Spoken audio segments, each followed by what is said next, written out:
কত কষ্ট করে আমরা নাক দিয়ে পানি ঝরছে, চোখ দিয়ে পানি ঝরছে, আর আমরা ওখানে বনভাজ করি, করি না ভাই?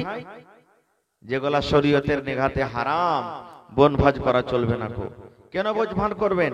এই জন্য যে আল্লাহ যদি আজকে আমি ডিম রান্না করে খাই, মাছ মাংস খাই, গোটা 1 বছর কিন্তু জীবনে আমি কি করব? আমি 2025 সাল পর্যন্ত খালি মাছ মাংস খাবো, কোনোদিন নুন দিয়ে খাবো না। এটা ভুলতে ভাই, এই সমস্ত জিনিস করতে হয় না। কি করতে হবে? আল্লাহর দরবারে কাঁদতে হবে। তারপর আমাদের শেষ নবী হযরত মুহাম্মদুর রাসূলুল্লাহ পড়েন সাল্লাল্লাহু আলাইহি ওয়াসাল্লামের পর অগণন দরুদ শরীফ শান্তি ধারা বর্ষিত হোক, আমিন।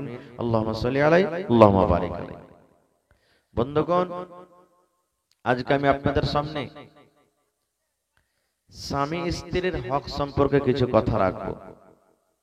কারণ ভাই মুজাম্মিল হক সাহেব আমাকে আগে ইশারা করেছিলেন এই বিষয় নিয়ে কিছু আলোচনা করতে হবে, তাই আমি আপনাদের সময় বেশি নিব না। আরামের টাইম, উপর থেকে আজকে ঠান্ডাটা একটু বেড়ে গেছে, ঘড়ি দেখে 1 ঘন্টা সময় নেব, একটা হবে ইনশাআল্লাহ আমি ছেড়ে দেব।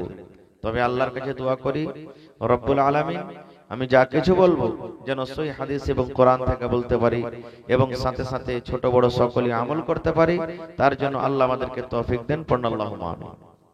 ভাই আমার, আজকে কয় তারিখ হলো বলেন তো? জি 31 তারিখ হয়ে গেছে নাকি? 31 তারিখ হয়ে গেছে, আর বছরের এটা হলো শেষ দিন নাকি জি ভাই? 2024 সালের শেষ মাসের শেষ দিন। কালকে মানে 12টা রাত্রে আবার 1 তারিখ 2025 হয়ে যাবে। আল্লাহুস সামাদ। আবার আমরা জীবনের একটা উইকেট, অর্থাৎ 1 বছরকে আমরা শেষ করে দিলাম। এটা মনে করিয়েন না যে আমার আপনার বয়স 30 বছর, 35 বছর, 40 বছর, 50 বছর হলো। জি না, আল্লাহ যেই বয়সটা আমাদেরকে দিয়েছেন সেই বছর, সেই বয়স থেকে 1 বছর কমে গেল। কমলো না? আমরা তো রববাটের মতন বাড়বো না, বাড়বো জি ভাই? আল্লাহ যেটা আমাদের ভাগ্যে লেগেছিলেন ওই বছর থেকে কমে গেল। আজকে আপনি 500 টাকা নিয়ে জালসা এসেছেন, 200 টাকা দিলেন, 100 টাকার ছেলে মেয়ের জন্য কিছু নিলেন, খেলেন, তো কমলো না? কতটি থাকলো না বাড়লো? জোরে বলেন। কমে গেল। 500 টাকা থেকে আপনি 200 টাকা দান করলেন, কমে গেল। 100 টাকা খেলেন, কমে গেল। আর কিছু নিলেন, কমে গেল। এই মতো আল্লাহ তাবারাক ওয়া তাআলা আমাদেরকে যেটা বয়স দিয়েছিলেন সেই বয়স থেকে 1 বছর কমে গেল। এবার আমরা কি করব? ওই 1 জানুয়ারির দিন তখন বড় বড় যে মুরগা পেয়ারাই করে করে মুরগা রেখেছি, মুরগা বতক জবাই করব। কত ভাই চলে যাবেন কি মাঠে?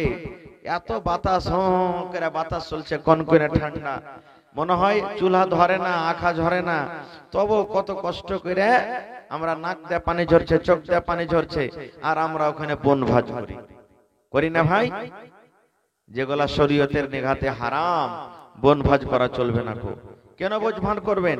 এই জন্য যে আল্লাহ যদি আজকে আমি ডিম রান্না করে খাই, মাছ মাংস খাই, গোটা 1 বছর কিন্তু জীবনে আমি কি করব? আমি 2025 সাল পর্যন্ত খালি মাছ মাংস খাবো, কোনোদিন নুন দিয়ে খাবো না। এটা ভুলতে ভাই, এই সমস্ত জিনিস করতে হয় না। কি করতে হবে? আল্লাহর দরবারে কাঁদতে হবে, আল্লাহর দরবারে গিড়গিড়াইতে হবে। এই আল্লাহ, 1 বছর আমি নামাজ পড়লাম কি পড়লাম না, রোজা রাখলাম কি রাখলাম না, কাকে মারলাম, কাকে গালি দিলাম, আল্লাহ কাকে ঠকলাম, কাকে কি করলাম না করলাম, আল্লাহ তুমি এই বছরকার গুনাহকে মাফ করে দাও। সামনে যেটা 2025 সাল আসছে, আল্লাহ জীবনে জেনে বুঝে গুনাহ আর করব না। এই নিজের নফসের মুহাসাবা করতে হবে। এটা নয় যে বনভাজ করতে হবে, খারজা হোক ওদিকে আমি যাব না। ভাই মুসলমান, আল্লাহ তাবারাক ওয়া তাআলা এই দেখেন আমাদেরকে দুনিয়াতে জন্ম দিয়েছেন। আমাদের মধ্যে 1 প্রকারের মানুষ, আমরা বেটা ছেলে পুরুষ, আর একটা হলো মেয়ে ছেলে নারী। ভাই মুসলমান, আজকে আমরা নারী মেয়েদের, মা খালাদের, বোনদের ইজ্জত সম্মান আমরা দিই না।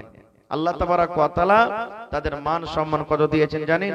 আল্লাহ তাবারাক ওয়া তাআলা এই পাক পবিত্র কোরআনে 114 সূরা আছে। 114 সূরার মধ্যে আল্লাহ তাবারাক ওয়া তাআলা একটা সূরা দিয়েছেন, সূরাতুন নিসা। যারা কোরআন পড়িতে জানছেন জানছেন সূরাতুন নিসা, নিসা মানে কি মহিলা আওরাত, কিন্তু আল্লাহ তাবারক ওয়া তাআলা কোরআন মাজিদে সূরাতুর রিজাল বলে কোন সূরাতেই লিখো। দেখেন এক টাইম এক সময় এমন ছিল জামানায়ে জাহেলিয়াতে, ওরে সুবহানাল্লাহ, কি করত তারা জানেন? আল্লাহ তাআলা কোরআনে বলছেন